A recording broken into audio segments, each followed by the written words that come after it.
Alright, y'all, got a little lineup for you. I got a video I'm going to be putting together soon about Seamark Ranch out there in Green Cove Springs. I got a little conspiracy going on about that place. I might touch some feelings on it. I don't know. I'm sorry if I do, but I think they got something going on out there, y'all. Look it up, Google it. Seamark Ranch. I hope y'all like this little lineup I got. God bless. Whisper about it.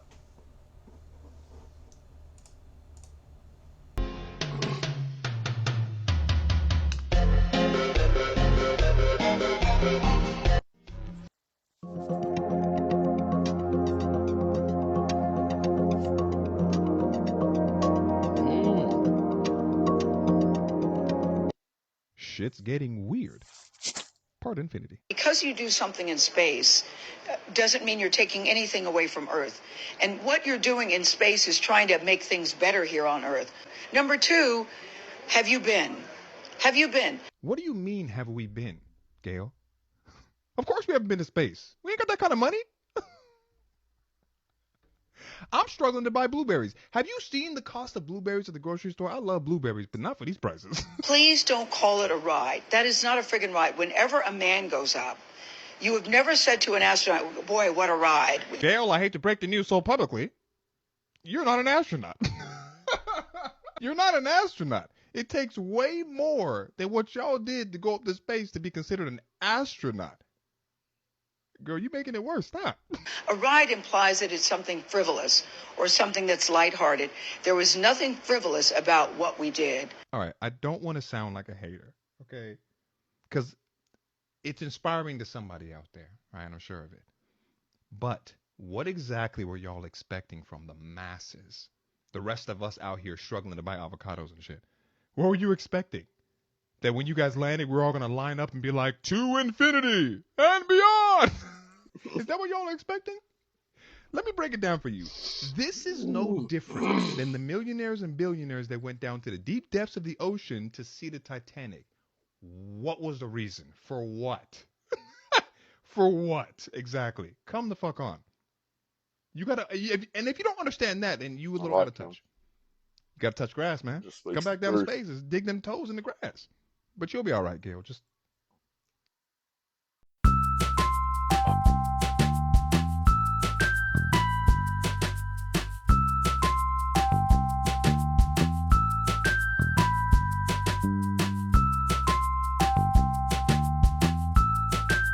You gotta know how to treat me like a lady.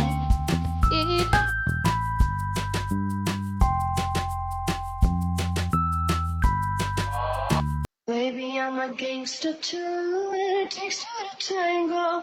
You don't wanna mess with me, mess with me. Baby, I'm a gangster too.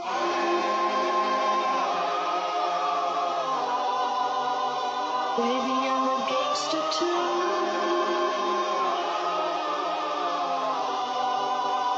Baby, I'm a gangster too.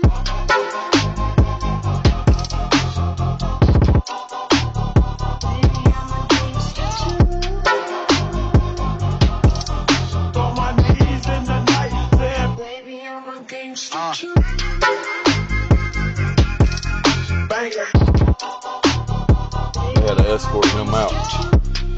I'd show up at every one of them. All the way on the bottom. See right here. I'm using this one. My fans. And you love it. So that you know. It'd be so pretty.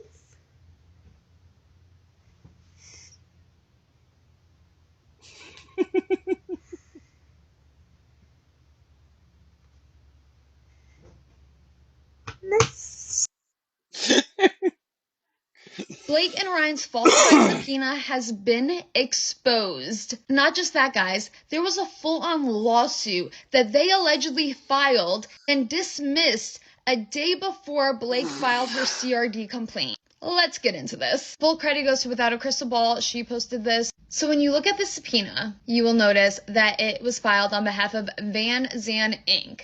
So you're probably wondering, that's not Blake and Ryan, but it actually is. First off, Van Zandt Inc. is a corporation that was dissolved in 2013.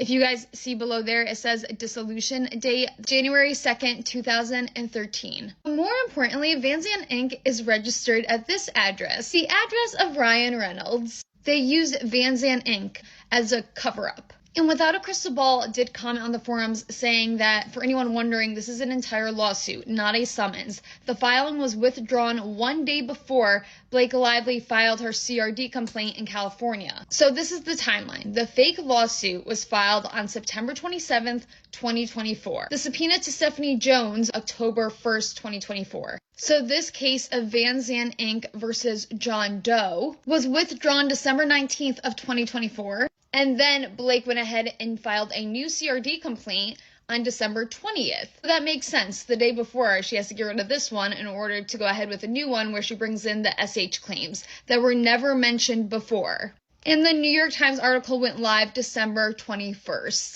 The alleged lawsuit that Blake and Ryan had filed under the Van Zandt Inc. cover has everything to do with Blake and Ryan's belief that their reputation was harmed, and the subpoena was to try to gather evidence pursuant to the belief. If that's the case, that's because Blake and Ryan already knew the content of the text messages on Jen Abel's phone, and they filed this sham lawsuit to get a sham subpoena just so they would be able to say that they got information already and had done so legally. This person wrote that there was a rumor a while back that Blake's lawyers were walking around with looks of dread on their faces. This would explain why. They knew that if the case was pursued and if Friedman and his team dug more information on the subpoena when it was filed and on what grounds and contents of what the alleged subpoena was asking for, the entire case would be dismantled and come crashing down on their ears. If Baldoni and his team can prove that his privacy rights were invaded without due process, this will be huge for the case. I will make a more in-depth video about the Van Zandt Inc. versus John Doe lawsuit,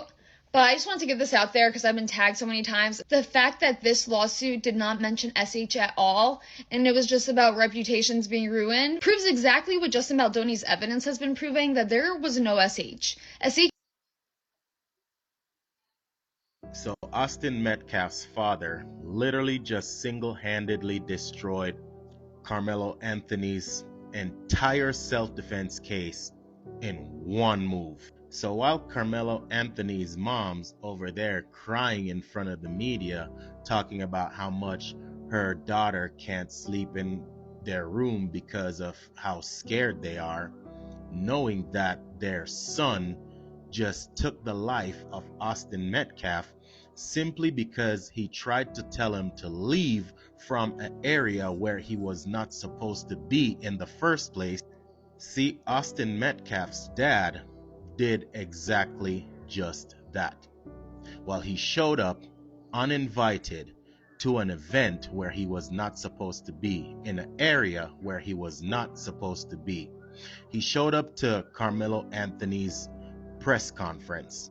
He walked in, one hand in a strap or a sling, and his other hand just free. So when I said single-handedly, now you get it.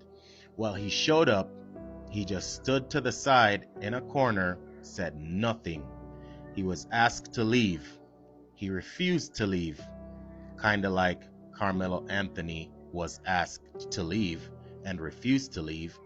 They told him again to leave, kind of like Carmelo Anthony was told again to leave but refused to leave.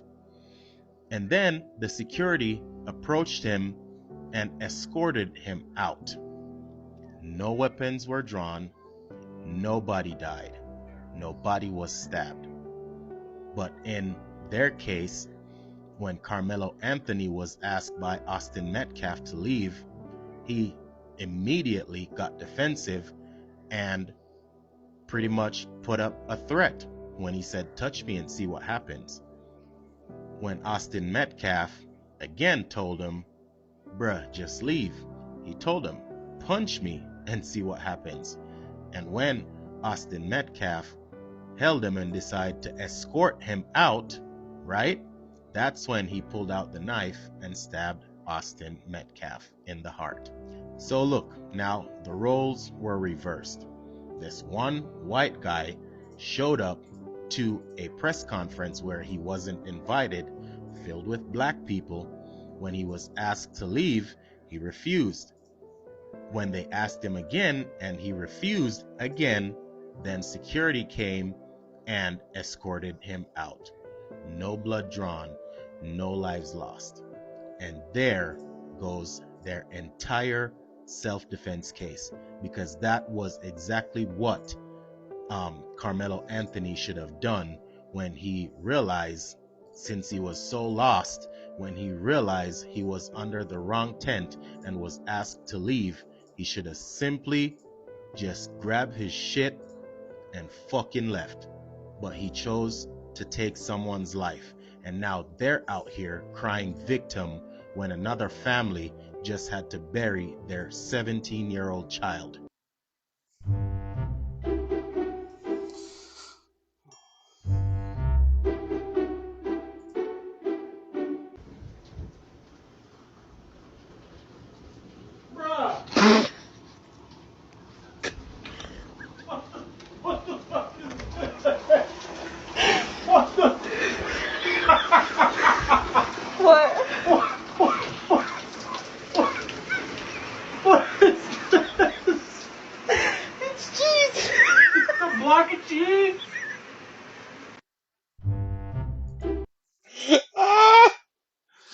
That's a good one.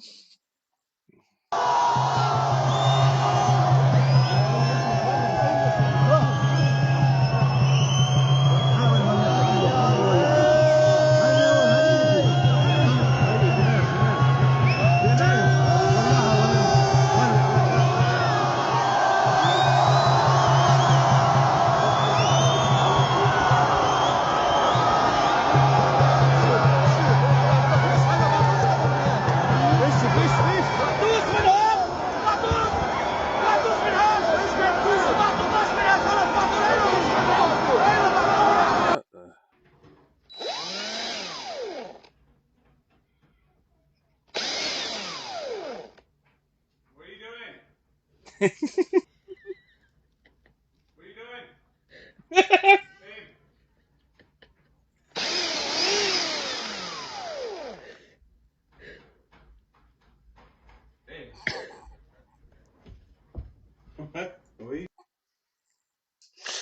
Pretty good. Mom, It's look at you. Look. you look at me. I am stuck in this car. We're gonna have to find an apartment. Sit back. Sit back. Mom, what do you think I'm doing? Laying down? You gotta sit back.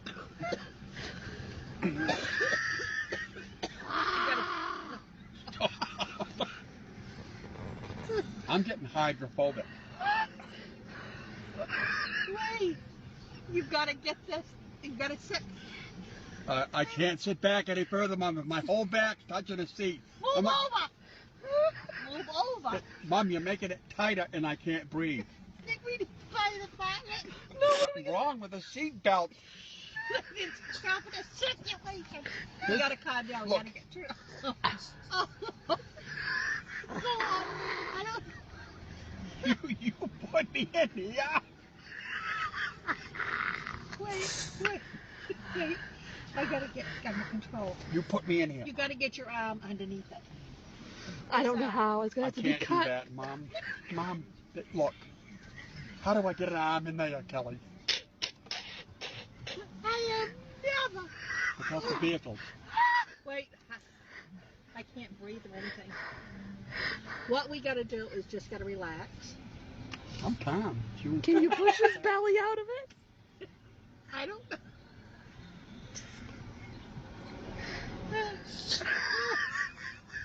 Taking his car back to whatever his name is, Reggie or whoever his name is, Puffy Darlin.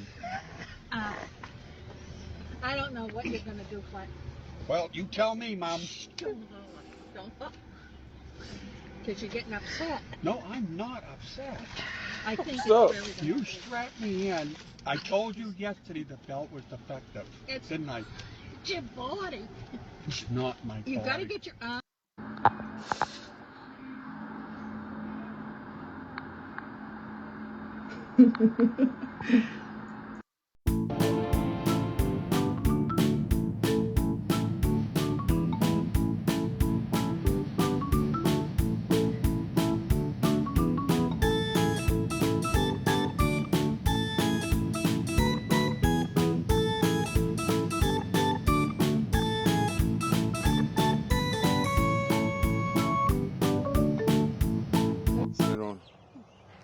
at them, good.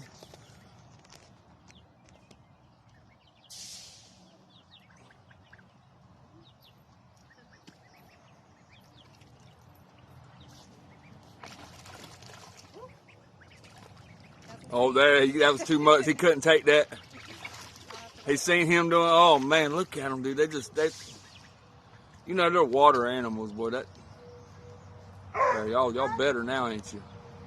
Y'all better now, ain't you?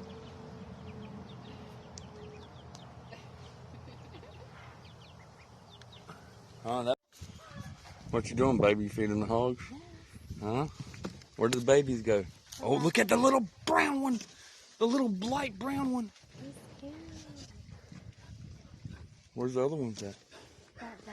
Oh, right there. I see them. Here, hold this box. I want to be able to zoom in. Kind of keep the food. Check them out. Look at that spotted one.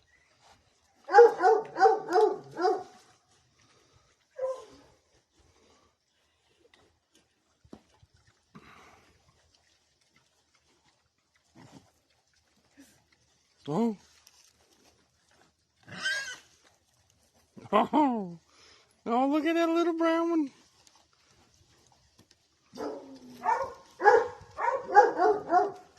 Oh my God, there's the little one.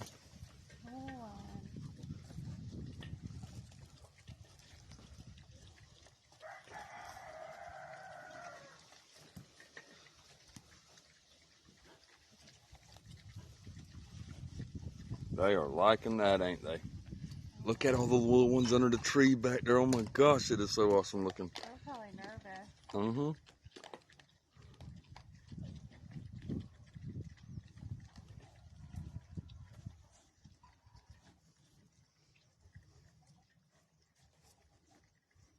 I'm trying to open one of these so we can.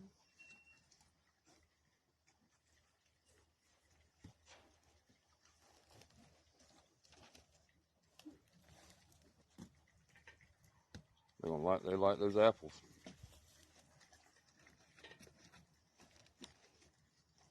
Throw some of those small tomatoes over there towards the babies.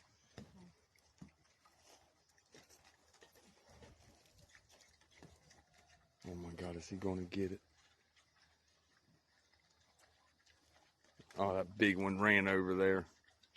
Well, that one's licking some stuff.